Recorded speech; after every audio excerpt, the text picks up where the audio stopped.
Buenas noches, Dios les bendiga. Hoy en esta hora tenemos la oportunidad también de acercarnos a ustedes con la palabra de Dios.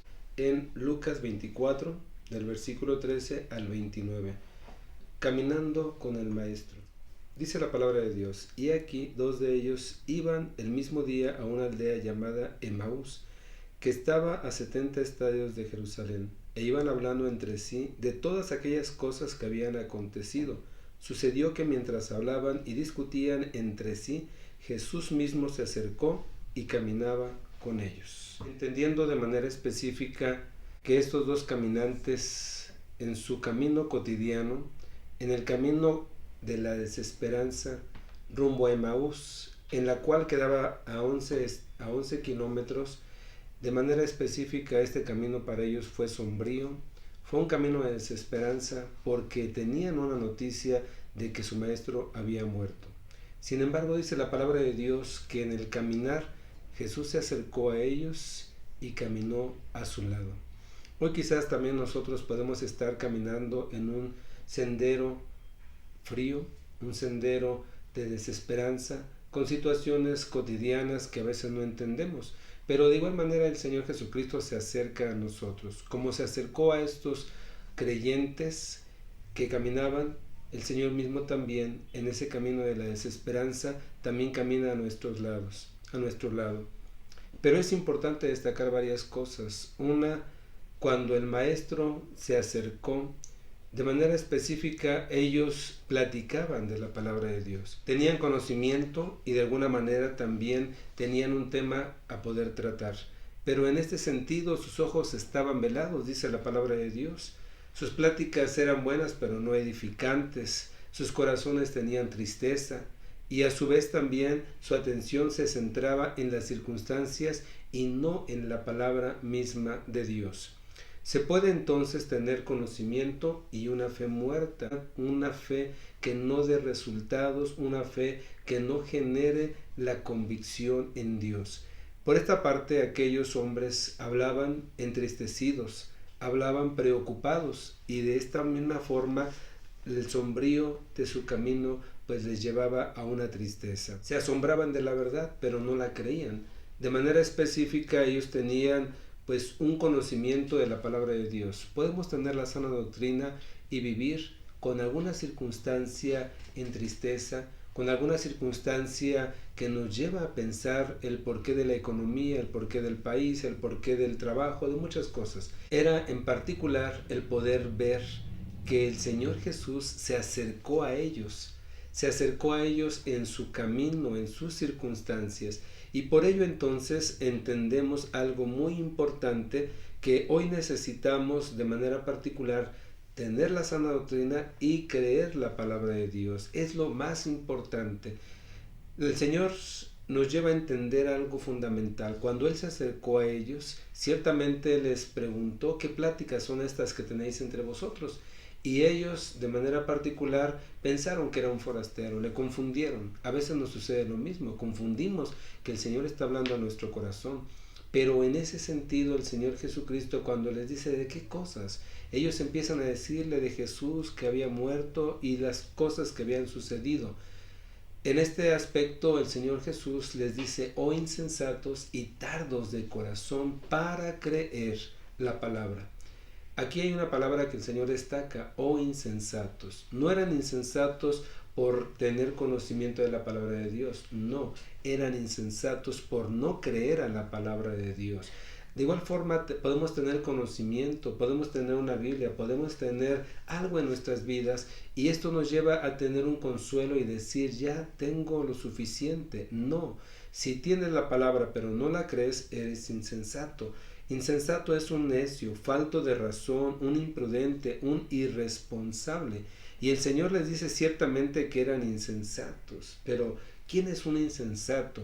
La Biblia nos dice en Proverbios 1:7 que ciertamente el insensato son los que desprecian la sabiduría y la enseñanza. Cuando tú dices no a la palabra de Dios, cuando tú dices no a escuchar un mensaje de Dios a tu vida o a leer la palabra de Dios, eres insensato. Pero de igual manera, eres insensato cuando conoces algo, pero empiezas a tener una actitud negativa. Dice la Biblia que los insensatos son alborotadores, pero también un insensato, la Biblia nos habla en Mateo 25, 2 al 3, nos habla de que los insensatos son aquellas vírgenes que no tenían aceite en sus lámparas, no tienen provisión. Hay gente que vive el día y no prevé para el futuro, espiritualmente hablando, o de igual manera en las condiciones en las cuales tiene su provisión. En la vida espiritual debemos tener el aceite en nuestro interior, y esto es símbolo del Espíritu de Dios. Comunicación, búsqueda, la palabra de Dios, el contacto directo, que el Espíritu de Dios llene nuestras vidas y fortalezca nuestro interior. Pero no buscarlo, no procurarlo, de igual manera nos hace ser insensatos. Los insensatos, según Efesios 5:17, son las personas que no entienden, dice la palabra de Dios. Por tanto, no seáis insensatos, sino entendidos de cuál es la voluntad de Dios.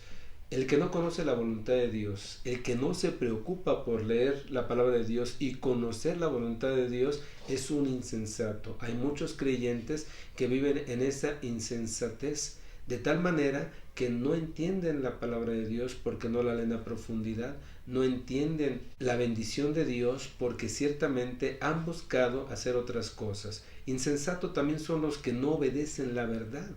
Pablo dice en Gálatas 3:1, oh Gálatas insensatos, ¿quién os fascinó para no obedecer a la verdad? Si tú tienes la Biblia y la lees, pero no la obedeces, eres insensato. Si tú tienes la palabra de Dios y has leído que Dios quiere algo en tu vida, pero no quieres atender el mensaje, hay insensatez en ese sentido. De igual manera, insensato es aquel que ignora la palabra de Dios. Primera de Pedro 2:15 dice, porque esta es la voluntad de Dios, que haciendo bien hagáis callar la ignorancia de los hombres insensatos. La ignorancia de los hombres insensatos. Todo aquel que no quiere y desprecia el conocimiento de la palabra de Dios es ignorante y a la vez es insensato. Dios no va a justificar a aquel que no quiso leer la Biblia y por eso pecó deliberadamente. No, la Biblia es la que nos va a llevar a ese escenario, nos va a juzgar en todo escenario Dios a través de su palabra. Te lo indiqué y no lo hiciste. La Biblia es muy clara. Debemos entonces buscar cada día conocer la voluntad de Dios, hacer la voluntad de Dios en un mundo de crisis y de pecado. Pero también algo que debemos meditar. ¿Para qué se acercó el Señor Jesucristo a aquellos caminantes? Había un propósito, porque ciertamente ellos iban en un camino de tristeza. Sin embargo, se acercó para acompañarlos en ese camino de desesperanza. El Señor Jesús también se acerca hoy a tu vida para decirte qué necesitas: consuelo, fortaleza. Él está pendiente de tus necesidades. Se acercó también el Señor para hablarles al corazón en medio de la tristeza. Hoy también quizás recibiste noticias no muy gratas, pero el Señor Jesucristo también habla a tu corazón. Pero algo fundamental, el Señor se acercó para abrirles el entendimiento, no para criticarles que eran hombres insensatos, sino a su vez para cambiar esa situación. Debemos entender entonces las cosas, las circunstancias, pero mayormente la voluntad de Dios. También se acercó para abrirle los ojos espirituales.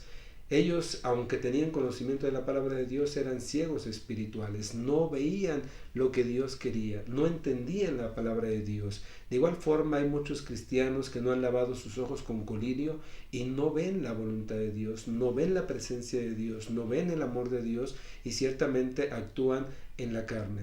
El Señor mismo se acercó con un propósito muy especial.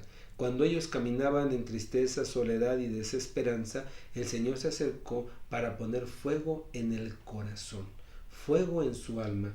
Dice la palabra de Dios, y ciertamente vemos el mensaje que se ha leído en Lucas capítulo 24, el versículo número 32, destaca algo muy importante. Invito para que tú lo leas en tu hogar, conforme a la palabra de Dios, ya que ciertamente es una palabra maravillosa. Dice la palabra de Dios de esta manera, capítulo 24, versículo 32. Dice así: y se decía el uno al otro, ¿no ardía nuestro corazón en nosotros mientras nos hablaba en el camino y cuando nos abrió las Escrituras? El Señor se acercó para poner fuego en el alma, fuego en el corazón.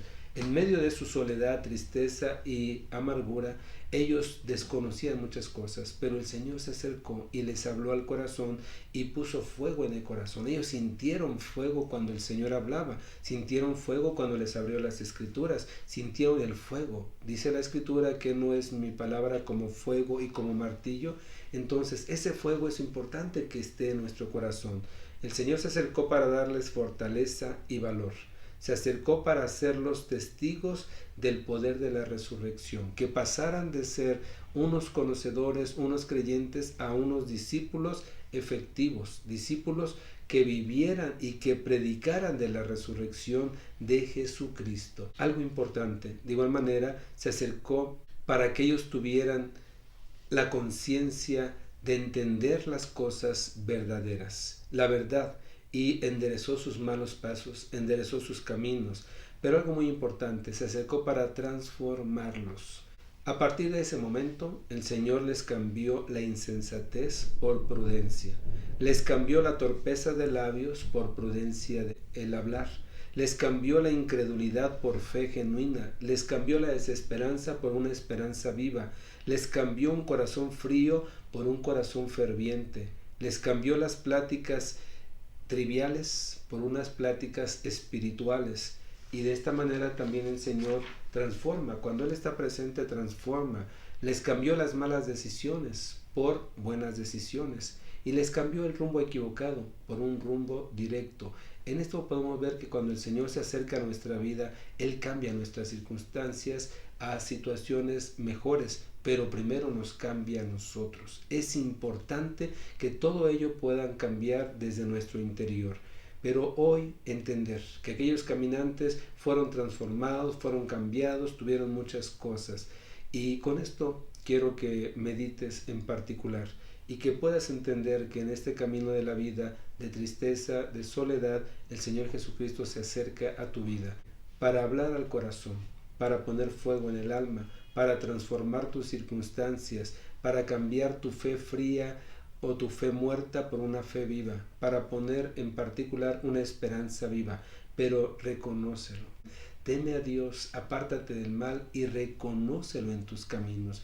Reconoce que el Señor está cerca de ti hablándote en esta hora para llegar a tu vida, para dirigir a tu vida con un consejo sabio. Y con todo esto, hoy tú necesitas que el Señor enderece tu vida, tu corazón, tus pensamientos. Si estás en caminos equivocados, enderézalos. Si te estás desviando de lo bueno, de lo correcto y de la verdad, acércate a Jesucristo. Si hoy has tomado malas decisiones, has ido en pos de alguna situación de placeres, de riquezas indebidas, de malas decisiones, hoy endereza tus pasos, camina con Cristo. Cristo está a tu lado y Él quiere que dejes de ser insensato y seas prudente, seas sabio y vivas reconociéndolo en tu corazón. Pero algo importante, Dios cambiará ese frío de tu soledad, ese frío de tus circunstancias, ese frío de tu vida en tristeza.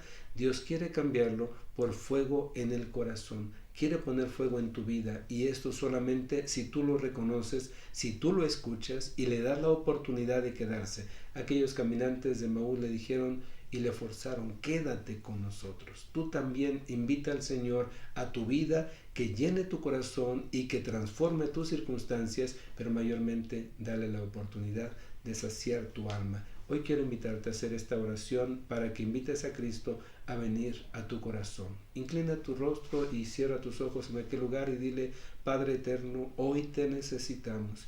Camino de soledad, camino de tristeza y de desesperanza es el que estoy transitando, pero necesito tu presencia. Divino compañero del camino, acércate a mi corazón, pon fuego en mi interior y permite que tu palabra abra mi entendimiento, mis ojos y ponga claridad en mis palabras.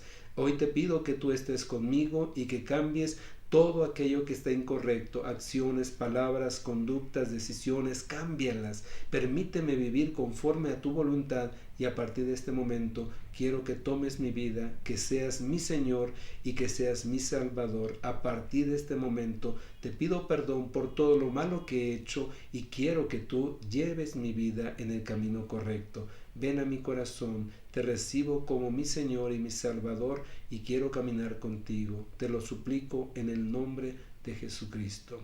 Amén. Gracias por haber estado en este espacio y hoy quiero invitarte para que camines con Cristo todos los días de tu vida.